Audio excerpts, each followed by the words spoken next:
Hi. Hey, welcome to the end. The final thing that I'm going to record. A, congratulations. You made it. Well done. B, actually, congratulations. You made it. Well done. Like, we're here, right? So, if you're here, we're here, and the final work, like, there's some stuff that's still trickling in. I'm recording this on Monday. I said the hard deadline was Tuesday, so there's some stuff that's still coming in, but I just posted up to Canvas. Well, if you're seeing this, you've seen it. There's a highlight PDF document there. That's what I've got here.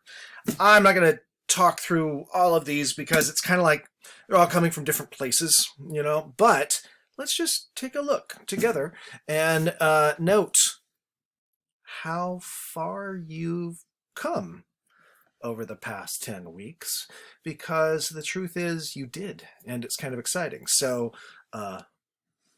here is the original image, by the way, for the time travel project. All the blemishes, all the stains, look at this, all this stuff that had to get cleaned up off this image, and whoa, check it out. All in all, like, good work. All of what you did is certainly better. All of it has been improved. Then there was the one where you're combining different images together to show different changes in society over time. I thought these were all exceptionally sort of creative and interesting. And then there's a bunch of highlights. I just kind of randomly chose, not randomly, but I chose 3 to 5 usually images from each person that I thought were good examples of some of the most effective photographs that were, in most cases, they come from the Grab Bag project. In some cases, they come from the first prompt reply assignment, but a lot of clever, fun stuff there. I thought these were really nice, Aaron. Like the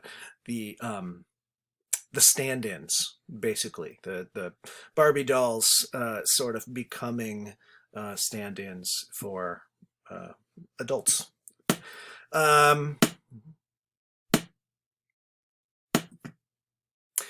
It's hard to frame a discussion here because the different photos are coming from such different places. I know that's like maybe a little bit weird, like you've got this assignment, but it's got a lot of room for different ways to approach it. But I also find that I don't want to tell you who you have to be. I want to give you freedom to sort of figure out who you are and explore. I thought these were all really nice, creative photographs coming from the sort of first person, right? Like from the day-to-day. Let's see. Oh, these come from that then now, like that first prompt reply assignment. Some of these, really exceptional. That's a really nice image there. Some of these just really nice examples of noting the difference between this particular moment as to the world we used to live in before, say, the global pandemic, etc. Same here with these. I think like that picture and that picture are really nice examples of that sort of F64-ish approach, the idea of finding the universal rather than this picture and this picture, for example, as being about the now, that particular moment in time. Look at this crazy cluster of everything colliding here together. We've got nature, we've got the residential, we've got the gas station, we've just got all these collisions, we've got the edge of the car and the frame. Like, I think there's a lot of interesting stuff happening in these two pictures in terms of that boom, sort of explosion of all that stuff coming together. Here, if I move that, you can make out the rest of the photo. Here we have a sort of smaller world approach to the sense of place prompt, specifically the sort of expo center event over a couple days. And I thought these 3 were all nice examples sort of giving us a sense of what that particular place is about, and showing it's a tricky place lighting wise, you know, to be indoors. You have to really crank the ISO up. Here, these, I can't remember the exact prompt, but certainly coming out of the, again, the first person, the personal, but all really nice examples of finding, I don't want to say meaning, I want to say leading us toward the potential for meaning in the everyday. Like, you know, what a lovely photograph that is right there.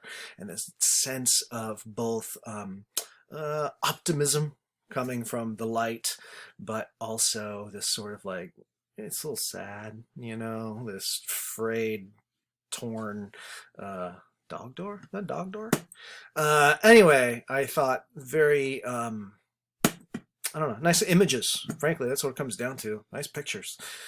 Same thing here, looking at the half empty, half full prompt for that grab bag assignment, combining the beauty of nature with the gross of our relationship with nature, or at times the sort of absurdity of our relationship with nature. I think those were all nice examples of that. Yeah, well done, Reese. And let's see, same prompt here in this one, the half empty, half full, again, sort of playing in those two worlds. I think this was also sort of along those lines. Oh, that one is a real humdinger, isn't it? That lovely reflection in the window. And then this one, kind of going back to that, the first prompt reply assignment, the sort of now and then approach. I mean, you know, seriously, like if you don't think weed has changed the landscape in Washington and Oregon in the past 10 years, you're not paying attention, because it has, by definitely. Anyway, let's see. Also, half empty, half full. So, look, congrats, good work. There's a lot of good work here. There's a lot of good growth here. I know that it has been a challenging term given the state of COVID, the inconsistency of like, are we in person, are we not, kind of, but not. We're almost out of that part of things. So thank you. It has been fun, even in the stilted way that we were able to do it. I hope that you are well. If you have any questions or troubles, if you've got any last minute grading issues or whatever, hit me up, be in touch. I am, as far as I know, I'm done with grading at this point, except for what's going to trickle in over the next 48 hours. Well, even less, 36. So, thank you. It's been fun.